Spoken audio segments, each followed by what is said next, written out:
Je pensais trouver du cuivre, mais j'ai trouvé de l'or. Yo!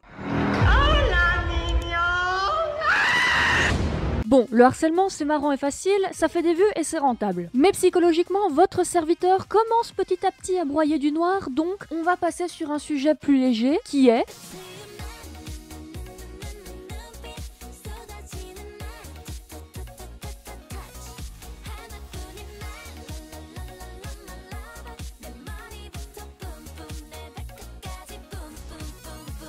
Ceci est une demande d'un abonné et j'avoue que je suis un tout petit peu en retard. Si vous avez vous-même un sujet à proposer, fais-toi plaisir, les commentaires sont là pour ça. Sur ce, arrête de danser, rassis-toi, on a une vidéo à faire.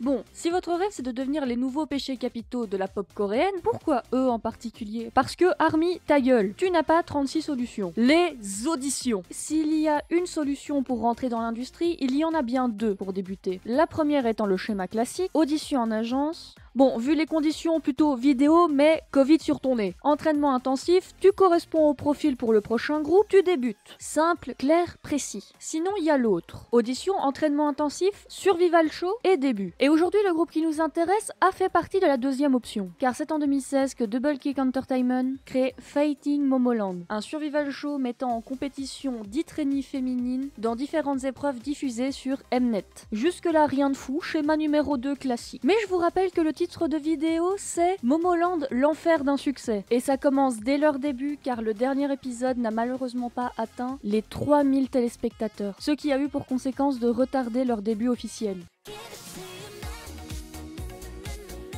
Momoland à ne pas confondre avec Mamamoo, mais y'a que toi qui fais ça. Me force pas à me répéter, toi. Actuellement 6, elles étaient à l'origine composées des 7 gagnantes du Survival Show en 2016. Yeonwoo, Nancy, Hain, Juri, Nayeon, Jen et Haebin. Et là, je vais lancer un débat parce que les gars, les idoles avec les cheveux courts, c'est les plus belles. Rejoints un an plus tard par Daisy et Teha, tout ce beau monde travaille chez MLD Entertainment. Alors, Double Kick, comment te dire? Sur cette chaîne, nous avons appris par expérience que donner son nom à son groupe, niveau karma, c'est déjà pas fou. Mais tu as réussi l'exploit de nous prouver que renommer son agence par le nom de son célèbre groupe n'est pas mieux. Pour preuve, depuis 2018, année de ce changement, c'est le bordel! Et on commence fort parce qu'en 2018, un mois après la sortie de Bam Bam, le groupe Cerebro accuse Momoland de plagiat. Je vous laisse vous faire votre propre avis.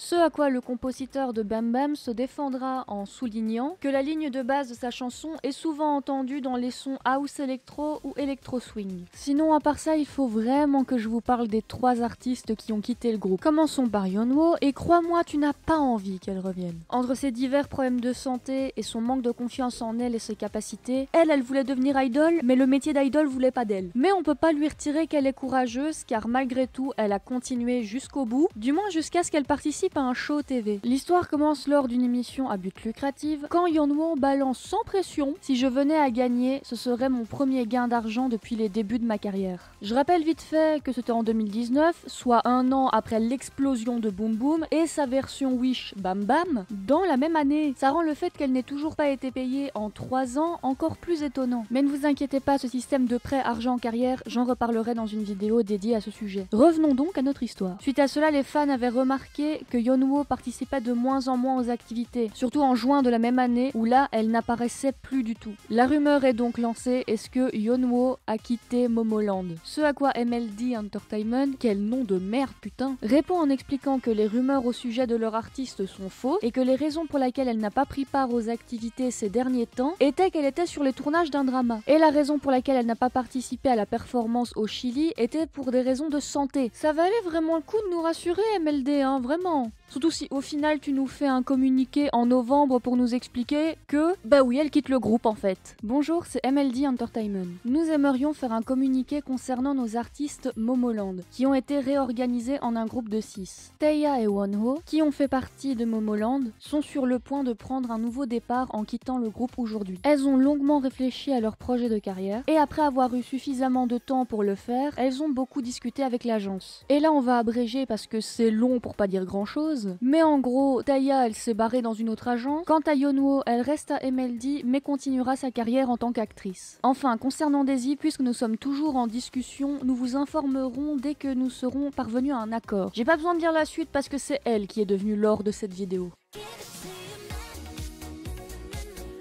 Maître B, enchanté, bienvenue au tribunal. Alors, selon les faits, au moment où tout cela a commencé, c'était en février 2019, date à partir de laquelle Daisy, ex-membre des Momoland, n'a plus participé aux activités du groupe. Et nous avons appris dans un communiqué via la partie précédente qu'en novembre, des discussions étaient toujours en cours avec cette chère Daisy. Attends, pause. Je crois que je suis matrixée par Disney, parce que je ne sais pas vous, mais à chaque fois que je dis Daisy, vous voyez ça, mais moi je vois ça. J'avais juste besoin de m'exprimer, j'ai rien à dire de plus, on peut continuer. Finalement, le 7 janvier 2020, Daisy et sa mère font une révélation au sujet de l'émission qui les a fait connaître, aka Fighting Momoland. Cette dernière révèle que le jour de son élimination, au moment de rentrer dans les loges, quelqu'un de l'agence lui a dit de ne pas s'inquiéter et qu'ils avaient des plans pour elle. Et effectivement, ce même jour, l'agence l'a contactée pour lui donner rendez-vous le lendemain, jour où ils lui ont annoncé qu'elle ferait quand même partie de Momoland, mais à partir de la promotion du 2e album.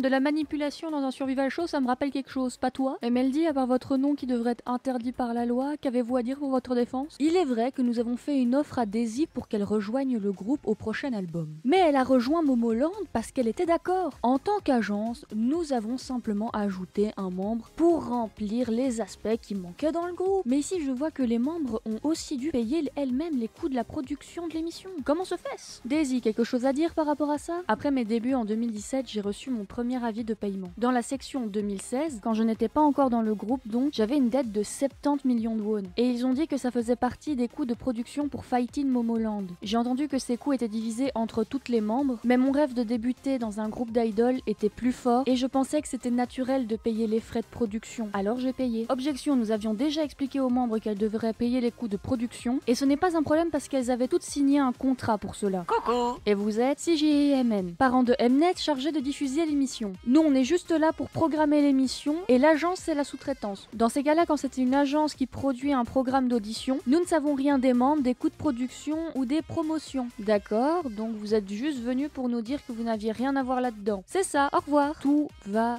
bien. Rien de plus normal pour le bataillon. Be Entertainment. Reprenons donc. Selon mon rapport, Daisy n'a pas participé pour des raisons personnelles au comeback de Momoland en mars 2019. Mais dès le mois de mai, se sentant enfin prête à reprendre les promotions, elle n'a tout de même pas pu avoir d'activité pendant les 8 mois suivants. Daisy, êtes-vous d'accord avec cela? Oui, je leur ai dit que je pouvais promouvoir à nouveau, mais ils n'arrêtaient pas de me dire « Non, ce serait bien de te reposer ». Incapable de travailler parce que l'agence ne la laissait pas reprendre ses activités, l'artiste a alors demandé la rupture de son contrat, mais l'agence lui a demandé de payer une pénalité de 1,1 milliard de won pour la libérer de son contrat. C'est là que j'interviens vite fait pour vous dire que dans un contrat standard, cette situation est normale. Un artiste doit effectivement payer une pénalité à l'agence en cas de rupture de contrat. Pénalité qui regroupe les dépenses liées à l'artiste, ainsi qu'une somme compensant les dommages liés au départ de l'artiste. Mais attention, car selon un avocat, l'agence doit pouvoir prouver qu'elle a bien rempli ses devoirs envers son artiste, que l'artiste souhaite rompre son contrat de manière unilatérale et que l'artiste a véritablement violé les termes de son contrat. Bien sûr, MLD a répondu pour se défendre sur 5 points. 5 points que je vous laisse en description, 5 points que j'ai abrégés et expliqués à ma manière pour que ce soit compréhensible pour tout le monde. Pour répondre à ta question, ne t'inquiète pas, je ne pense pas que Momoland va disband. Car leur agence a l'air d'être fort tournée vers l'argent et Momoland doit embrasser beaucoup. On peut donc en déduire qu'ils vont presser le concept jusqu'à la dernière goutte. Avant de partir, je voulais aussi vous annoncer vite fait, il va y avoir un peu plus de vidéos sur cette chaîne car de la même manière que la vidéo sur Jungkook, je compte faire de petites vidéos dans ce genre sur des articles qui me font rire ou que j'ai envie de vous partager. À ma manière, bien évidemment. Car comme vous savez, faire de grosses vidéos ça prend du temps et je ne suis pas organisée pour un bal. Enfin voilà, c'est tout pour moi. Sur ce, force à vous et au revoir.